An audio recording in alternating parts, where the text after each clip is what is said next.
Hello. Sir सबसे पहले आपका नाम और एजुकेशनल बैकग्राउंड के बारे में बताइए। मेरा नाम रवि सिहाग है और मैंने बीए किया हुआ है पॉलिटिकल साइंस, इकोनॉमिक्स और इंग्लिश लिटरेचर से। सर ये कौन सा अटैम्प्ट है आपका? मेरा 4th अटैम्प्ट है ये। ओके सर, बात करें कितनी बार आपने इंटरव्यू दिए है?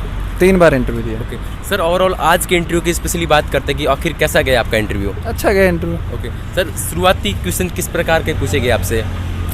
शुरुआती क्वेश्चन वही डेप्थ से पूछे गए थे कि एग्रीकल्चर मेरा बैकग्राउंड अच्छा है, बैकग्राउंड है, तो एग्रीकल्चर से कुछ क्वेश्चंस थे।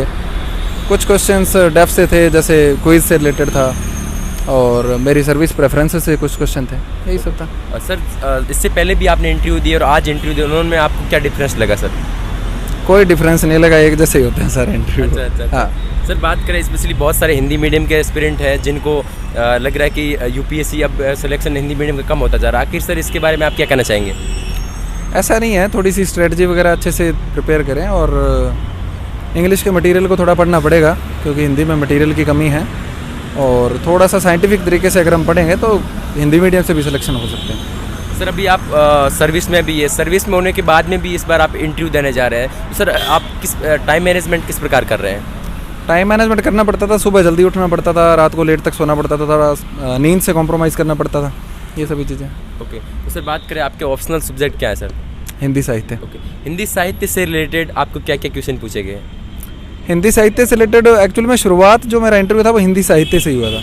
उसमें नागार्जुन की कविता, कबीरदास जी और इन सभी के बारे में बात की गई थी। ओके सर, ओवरऑल इंटरव्यू की अगर बात करें आपने कितने प्रतिशत सही से आंसर दिया है? कुछ क्वेश्चन में जैसे 4-5 में सॉरी बोला था, उसके अलावा सारे आंसर ठीक दिए। तो सर नर्वस टाइम जब फर्स्ट टाइम गए थे, नर्वस टाइम फील हुआ था थोड़ा बहुत, ऐसा कुछ हुआ था या फिर? नर्वस हर साल ही फील होता है, चाहे 10 बार इंटरव्यू दे दो। अच्छा। सर बहुत सारे एस्पिरेंट इस बार प्रीलिम्स देने जा रहे हैं, उनको आप क्या कहना चाहेंगे सर? प्रीलिम्स के लिए जो तुम बेसिक पढ़ रहे हो उस पर स्ट्रिक्ट रहो, फालतू के बहुत ज़्यादा अभी इस टाइम पे बहुत ज़्यादा रिसोर्सेज को फॉलो मत करो। करंट को वेटेज दो, मगर इतना भी नहीं कि करंट सारा दिन पढ़ते रहो। जो बेसिक है उसको पढ़ते रहो, टेस्ट सीरीज़ लगाओ, कुछ अच्छे टेस्ट दो, और प्रीवियस ईयर क्वेश्चन सॉल्व करो। ओके सर, कि जैसा कि अभी हिंदी मीडियम के आंसर राइटिंग प्रैक्टिस में बहुत सारे स्टूडेंट्स को दिक्कत आ रही है, क्योंकि लंबे लंबे लेख लिखने पर उसमें बहुत सारे मटेरियल्स को चार्ट के लिखना पड़ता है, तो उसमें सर आपने किस प्रकार लिखा और कैसे मैनेज किया ये सब?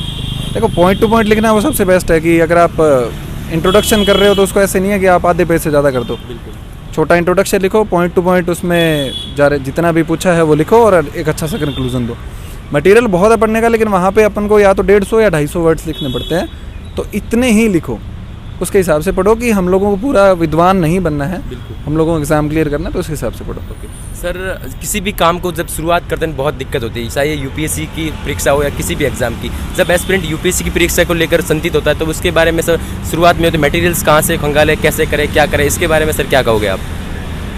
मटेरियल एनसीईआरटी को शुरुआत करो, उसके अलावा कोई भी एक जो ऑथेंटिक मटेरियल मार्केट में अवेलेबल है उसको पढ़ो, और उसी पे स्ट्रिक्ट रहो। ऐसा नहीं है कि बार बार मतलब 2 नावों में सवार नहीं होना है। करंट पढ़ रहे हो तो एक मैगजीन पढ़ लो, कोई भी पढ़ लो।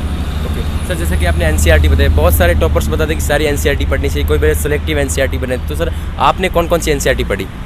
मैंने हिस्ट्री की, ज्योग्राफी की, इकोनॉमिक्स की, ये मेन 3 एनसीईआरटी पढ़ी थी। ओके तो सर स्पेशली अब एस्पिरेंट्स जो हिंदी मीडियम के देख रहे हैं, उनको किन किन गलतियों से इस यूपीएससी की जर्नी से बचना चाहिए? देखो, मार्केट में बहुत सारा मटेरियल अवेलेबल है, सारों को नहीं पढ़ना है। जो बेसिक चीज़ें हैं एनसीईआरटी वगैरह, उन पर फोकस रखो, टेस्ट पेपर लगाओ, और बहुत ज़्यादा लोगों से राय मत लो। मैं भी बता रहा हूँ तो इसको भी ब्लाइंडली फॉलो मत करो, अपना दिमाग यूज़ करो कि क्या यूपीएससी पूछ रही है, किस तरीके से उसमें क्वेश्चंस आ रहे हैं, उसके हिसाब से प्रिपरेशन करो। ओके सर, इसमें कोचिंग कितना मायने रखती है? कोई टॉपर्स बता रहे कोचिंग आपको एक सही गाइडेंस की ओर लेके जाती है, कोई बोलता है कि इसके टाइम वेस्ट होता है, तो इसके आपके क्या मायने हैं सर इसमें? अगर तुम्हारा बिल्कुल बेस ज़ीरो है, कोचिंग कर सकते हो, अगर सेल्फ करनी है तो सेल्फ भी कर सकते हो, दोनों अच्छे हैं। ओके तो सर आपने की होगी सर कोचिंग, तो इसमें आपसे कोचिंग के कितना बेनिफिट हुआ करने से? देखो, मेरा ऑप्शनल था हिंदी साहित्य, उसकी कोचिंग की थी और उसका अच्छा बेनिफिट मुझे मिला। सर शुरुआत में जब नोट्स बनाते हैं तो बहुत नोट्स लेंथी हो जाते हैं, तो उनको किस प्रकार मैनेज करें एक शॉर्ट नोट्स की तरह? शुरुआत में नोट्स बनाने ही नहीं चाहिए ना, इसीलिए तो मैनेज होगा। शुरू में कम से कम 3 या 4 रीडिंग करो, उसके बाद में नोट्स बनाओ, तो जो चीज़ें दिमाग में फिट हो गई हैं उनको नोट्स में लिखना नहीं पड़ेगा, जो नहीं फिट हुई है उनको नोट्स बना लो।